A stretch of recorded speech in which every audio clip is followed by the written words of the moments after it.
இதுக்கு பதில் சொல்லுங்க. வெந்தயம், ஆவாரம்பூ தெரியும்ல? வெந்தயம், ஆவாரம்பூ உங்களுக்கு தெரியும்.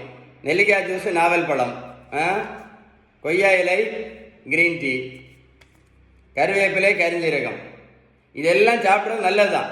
இதெல்லாம் சாப்பிட்ட பிறகு கூட இன்னைக்கு ஒரு சுகருக்கு ஒரு மாத்திரை சாப்பிட்டு இருந்த பேஷண்ட்டு இன்னைக்கு சுகருக்கு 3 மாத்திரை சாப்பிட்டு இருக்காங்களே. சுகருக்கு மாத்திரை மட்டும் போட்டுட்டு இருந்த பேஷண்ட்டு இன்னைக்கு இன்சுலின் சேர்ந்து போட்டுட்டு இருக்காங்களே. வெந்தயம், கருவேப்பிலை, கரிஞ்சீரகம், கருவேப்பிலை, நாவல் பழம் எல்லாம் சாப்பிட்ட பிறகு கூட. இன்னொரு கேள்வி கேட்குற, பதில் சொல்லுங்க. நடைபயிற்சி மட்டும் பண்ணதுனால யாராவது இன்சுலின் நடத்தி இருக்காங்களா? சொல்லுங்க. நடைபயிற்சி மட்டும் பண்ணதால யாராவது சுகர் மாத்திரை நடத்தி இருக்காங்களா? இல்லை ப்ரெஷர் மாத்திரை நடத்தி இருக்காங்களா? சொல்லுங்க. இல்லை கெட்ட கொலஸ்ட்ரால் மாத்திரை நடத்தி இருக்காங்களா? அப்படி யாராவது நடத்திருந்தீங்கன்னா கமெண்ட்ஸ்ல எழுதுங்க சார். நல்லா கேட்டுடுங்க. சுகர், ப்ரெஷர், கெட்ட கொலஸ்ட்ரால் இந்த 3க்குமே ஒரே ஒரு காரணம் தான். அதுக்கு பேர் தான் என்னது?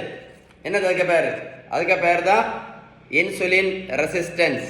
இதை எழுதி வச்சுக்கிடுங்க. மருத்துவத்தில் உள்ள எந்த புத்தகத்தை வேணாலும் எடுத்து படித்து பாருங்க.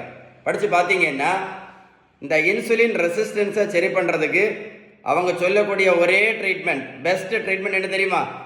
அதுக்கு பேர் தான் பேலன்ஸ்டு டயட். அதுதான் அவங்களோட பெஸ்ட் ட்ரீட்மெண்ட் சொல்கிறாங்க.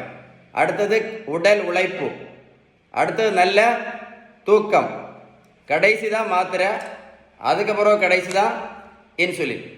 நீங்கள் பேலன்ஸ் டயட் கரெக்டாக ஃபாலோ பண்ணலைன்னு வைங்களேன், முதல்ல 2 மாத்திரை, அப்புறம் 4 மாத்திரை, அப்புறம் 8 மாத்திரை மட்டும் இல்லை.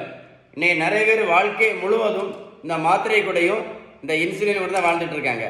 நான் சொன்ன இன்ஃபர்மேஷன் உங்களுக்கு உண்மையிலே யூஸ்ஃபுல்லாக இருந்தால் கமெண்ட்ஸில் YES டைப் பண்ண மறந்துடாதுங்க. வீடியோ லைக் பண்ணி ஷேர் பண்ணீங்க அப்படின்னா நிறைய பேர் இந்த பேலன்ஸ் டயட் பற்றி தெரிஞ்சுக்கிடுவாங்க. அது மட்டும் இல்லை, இந்த இன்சுலின் ரெசிஸ்டன்ஸை பற்றி தெரிஞ்சுக்கிடுவாங்க. புரிஞ்சுதா இல்லையா?